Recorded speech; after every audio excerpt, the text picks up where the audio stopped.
এরকম টাটকা টাটকা ফ্রেশ ফ্রেশ মাছ খেতে কার না ভালো লাগে, সবারই লাগে বলেন। অনেক দিন পরে নিয়ে আসলাম নতুন একটা ধামাকা। আমি অনেক দিন ধরে 1 মাস যাবৎ ভিডিও দেই না, অনেক অসুস্থ ছিলাম এবং বাবার বাড়িতে ছিলাম, সেই জন্য ভিডিও দেওয়ার পরিস্থিতিতে ছিলাম না। শ্বশুর বাড়ি চলে আসছি পরশুদিন। দেখেন আমাদের চায়না জাল পাতে, সেইখানে পুকুরে, আমাদের নিজের পুকুরে, সেই পুকুর থেকে দেখেন চায়না জালের কত বড় বড় শিং মাছ, কই মাছ, টাকি মাছ, শোল মাছ, সব মাছ ধরছে। এখন এই মাছগুলো আমি আজকে রান্না করব। ফ্রেশ মাছ, অনেক দিন খাই না, শরীর ভালো না।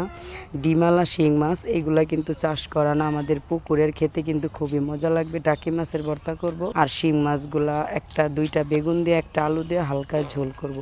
টাকি মাছগুলা তেলের মধ্যে একটু ভেজে, শাশুড়ি বলতেছে আমাকে মাছগুলা ভেজে দাও, আমি ভর্তাটা করে আসি। আর এদিক দিয়ে আমি সেই মাছগুলা হলুদ লবণ দিয়ে মেখে সেই কড়াইতে মাছগুলা টেলে দিয়েছি, কিছু কাঁচামরিচ শুকনো মরিচ টেলে দিয়েছি।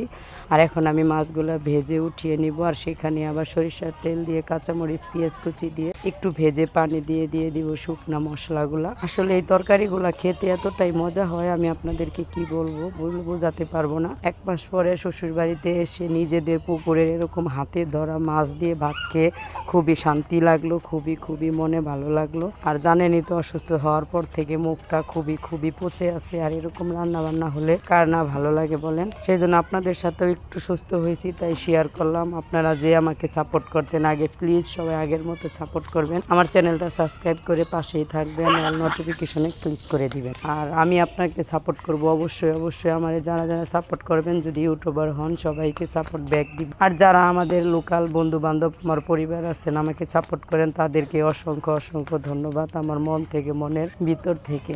আর একা একা কিছুই করা যায় না, সবার সাপোর্ট নিয়েই কিন্তু কিছু একটা করতে হয়। প্লিজ সবাই একটু সাপোর্ট করেন। আশা করে চ্যানেলটা খুলেছিলাম, কিন্তু অসুস্থতার কারণে ঠিকমতো চালিয়ে যেতে পারলাম না, কি করার। এখন তাকাই যদি আল্লাহ আমার মুখের দিকে, আপনাদের একটু সাপোর্টে আমাকে একটু চেষ্টা করে সবাই একটু টেলে টুনে উপরে উঠিয়ে দেন। সারা জীবন সবার কাছে কৃতজ্ঞ থাকবো এবং মনে রাখবো। এই তো মশলা কষিয়ে দিয়ে দিয়েছি, সেই আলুটা, একটা আলু, এটাকে একটু শক্ত কষিয়ে নিলাম। বেগুন তো নরম থাকে, তাই জন্য বেশি কষাতে হবে না। তাই আলুটা কষানোর পরে এই বেগুনটা দিব। দানা কম, এটা আমি সেই জন্য পরে দিয়ে একটু কষিয়ে নিব। একটু পানি দিয়ে কষাবো, যেন কষানোর মধ্যে তরকারিটা একদম সিদ্ধ হয়ে যায়। পরে ভাজা মাছগুলা দিয়ে পরিমাণ মতো ঝোল দিয়ে রান্না করব। আর রসুন বাটা দিতে ভুলে গিয়েছিলাম, তাই রসুন বাটাটা দিয়ে দিলাম। আর ঝোলই রান্না করব তরকারিটা, টাটকা মাছ, টাটকা সবজি। আর জানেন তো, শিং মাছের ঝোলটাই বেশিরভাগ মজা লাগে খেতে, শরীরের জন্য ভালো। আর আমার জন্য খুবই ভালো হবে, এনার্জি বাড়বে, যেহেতু শরীরটা খুবই খারাপ, খুবই দুর্বল। আর বেগুনটা কষানো হয়ে গেছে, বেগুনও সিদ্ধ হয়ে গেছে, আলুও সিদ্ধ হয়ে গেছে। এখন আমি পরিমাণ মতো ঝোল দিব, যেহেতু ঝোল রান্না করব, তরকারিটা একটু বেশি করেই দিব। ঝোল দেওয়ার পরে নেড়ে চেড়ে দিয়ে দেব সেই ভাজা মাছগুলা। আর এই মাছগুলো এতটা বড় ছিল, কিভাবে বলবো, অবশ্যই পিসগুলা দেখে আপনারা বুঝতে পারতেছেন। চাষের শিং মাছের মতো আসলে না, এইগুলো আমাদের পুকুর আছে, বাড়ির আশেপাশে অনেক জায়গা আছে পুকুরের সাইড দেওয়া, সেখান থেকে জাল পেতে এই মাছগুলা ধরা। আর দিয়ে দিলাম একটু ভাজা জিরার গুঁড়া।